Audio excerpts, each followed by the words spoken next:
வணக்கம் மக்களே and welcome back to another new video. என் பேர் ரங்கராய சக்திவேல் நாயக்கர்னு சொன்னால் யாரும் நம்ப போகிறது கிடையாது. ஏன்னா என் பேர் அது இல்லைன்னு எனக்கு தெரிஞ்சவங்களுக்கு தெரியும். 2017 யூகேயில் இருக்கிற ஒரு ஜெர்மன் எனர்ஜி கம்பெனிக்கு ஒரு ஃபோன் வருது. நான் அவங்க சிஓ பேசுகிறேன், அர்ஜென்ட்டாக 2 lakh euro வந்து ஹங்கேரி பேங்க் அக்கௌண்ட்டுக்கு டெபாசிட் பண்ணணும், இது வந்து ரொம்ப அர்ஜென்ட்னு சொல்லி அந்த ஃபோன் காலில் பேசப்படுது.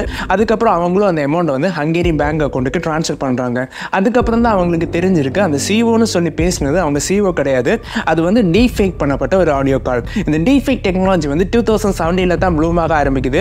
ஸ்கார்லெட் ஜோஹான்சன், டெய்லர் ஸ்விஃப்ட் மாதிரியான செலிபிரிட்டிஸ் வந்து தப்பான முறையில் மாஃப் பண்ணி இன்டர்நெட் அப்லோட் பண்ணி தான் அந்த டீஃபேக் டெக்னாலஜி வந்து எல்லாருக்குமே அறிமுகமாகுது. 2018 வந்து பராக் ஒபாமா வந்து டொனால்ட் ட்ரம்பை தப்பாக பேசுகிற மாதிரி ஒரு வீடியோ வந்து ரிலீஸ் ஆகுது. அதுக்கப்புறம் தான் தெரியுது அது வந்து ஒரு டீஃபேக் பண்ணப்பட்ட ஒரு அவேர்னஸ் வீடியோன்னு. 2023 ஒரு டீஃபேக்கால என்னையே நம்ப வைக்க முடியும், நான் பார்க்குறது உண்மையா நான் கேட்குறது உண்மையான்னு சொல்லி டவுட் வராத தரத்தில் அதால் வீடியோஸ் ஜென்ரேட் பண்ண முடியுது. இந்த டீஃபேக் டெக்னாலஜி வந்து ரொம்பவே ஆபத்தான ஒரு டெக்னாலஜி. ரீசெண்டாக ராஷ்மிகா மந்தனா கூட இந்த டீஃபேக் டெக்னாலஜியால் அவஸ்தப்பட்டிருக்காங்க. இந்த டீஃபேக் டெக்னாலஜியால் நம்ம தளபதி விஜயை கூட ரீக்ரியேட் பண்ண முடியும். அந்த மாதிரி ஒரு வீடியோ கூட நம்ம பார்த்துருப்போம். உதாரணத்துக்கு வேவ் டு லிப்னு ஒரு அல்கோரிதம் இருக்குது. அது என்ன பண்ணணும்னு கேட்டிங்கன்னா, நம்ம ஒரு ஆடியோ கொடுத்தோம்னா அந்த ஆடியோவுக்கு ஏற்ற மாதிரி நம்ம லிப்பை வந்து அதை சிங்க் பண்ணி காட்டும்.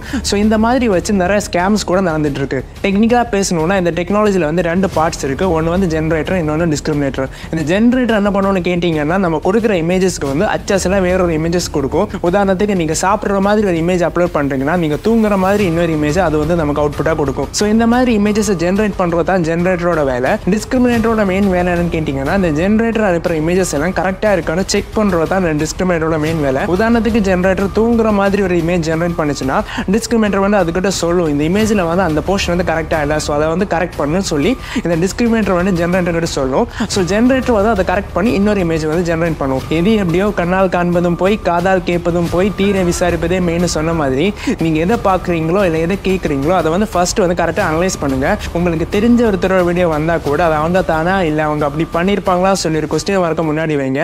ஏன்னா இதுக்கப்புறம் வரப்போகிற ஜென்ரேஷன் வந்து ரொம்பவே பயங்கரமாக இருக்க போகுது. ஸோ எல்லாத்தையும் அனலைஸ் பண்ணி வாங்க, சேஃபாக இருக்க கற்றுக்கோங்க. வேறொரு வீடியோவில் சூப்பரான கண்டென்ட்டில் பார்க்குறேன். Till then it's Sanath signing out. Bye.